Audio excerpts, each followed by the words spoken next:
guys! Welcome po sa aking munting kusina ni Mami Nemi. Eto po guys, magluluto po ako ng sinigang karne. Yan. Kanina pa po yan, nilaga ko na siya. Yan, para pagdating ko, ay lulutuin na lang. So guys, luto na yung karne, ilalagay ko na si gulay.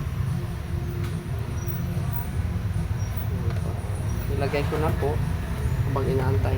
Kasi kanina ko pa po tanghali ito niluto. Tapos nilagay ko sa rep yung karne. So, ang mga vegetables, ngayon ko pa lang ilalagay.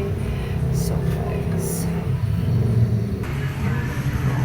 Nalagay ko na yung sinigang mix original. Yes. Nalagay ko na po yung malambot na po yung gulay. Ito po yung gulay, oh. Yan. Yes. May ginisa mix na rin po siya. Tapos, ilagay natin si kangkong. Hindi po ako naglalagay ng katawan po ng kangkong. Dahon lang po nilalagay ko.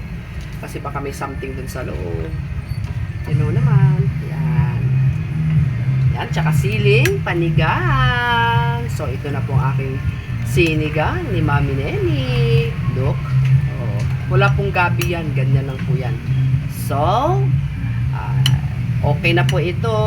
Let's eat. Thank you for watching. Please share and views my FB Reels. Thank you, Lord.